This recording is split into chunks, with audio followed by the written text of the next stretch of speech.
Dalam konferensi pers di Jakarta pada Jumat 25 Juli, Badan Pusat Statistik mencatat angka kemiskinan nasional turun menjadi 23,85 juta orang per Maret 2025.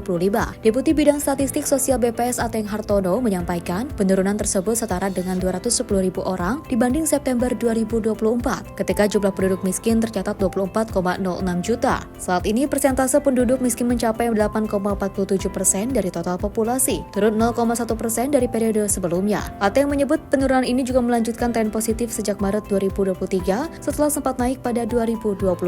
Namun BPS juga mencatat adanya kesenjangan antar wilayah perkotaan dan pedesaan. Tingkat kemiskinan di desa masih lebih tinggi meski turun 0,31%, sementara di kota justru naik tipis sebesar 0,07%. Garis kemiskinan nasional kini ditetapkan sebesar 609.160 per orang per bulan, naik 2,34% dari September lalu. Maret 2025 jumlah penduduk miskin di Indonesia sebanyak 23,85 juta orang atau turun 0,2 juta orang dibandingkan dengan kondisi September 2024. Nah, dari si persentasenya, penduduk miskin terhadap total populasi atau total penduduknya pada Maret 2025 mencapai 8,47%, atau jika dibandingkan dengan September 2024 yang lalu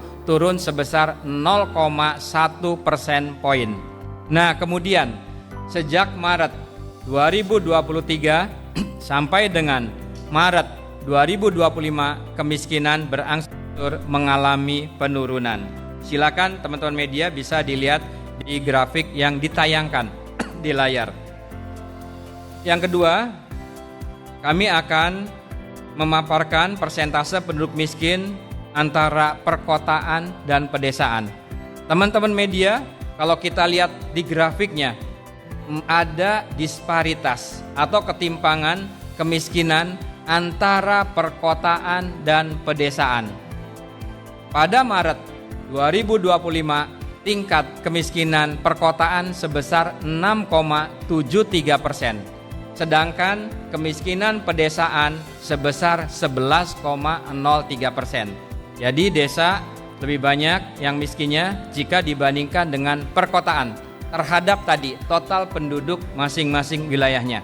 Selain itu, BPS juga melaporkan penurunan tingkat pengangguran terbuka menjadi 4,76%, terendah sejak krisis 1998. Penurunan ini juga ditopang penambahan lapangan kerja bagi 3,59 juta orang. Presiden Prabowo Subianto sempat menyinggung capaian ini meski tidak merinci data. BPS sendiri baru merilis data ini hari ini setelah penundaan dari jadwal sebelumnya untuk memastikan kualitas dan akurasi data. Tim redaksi Simpo TV melaporkan.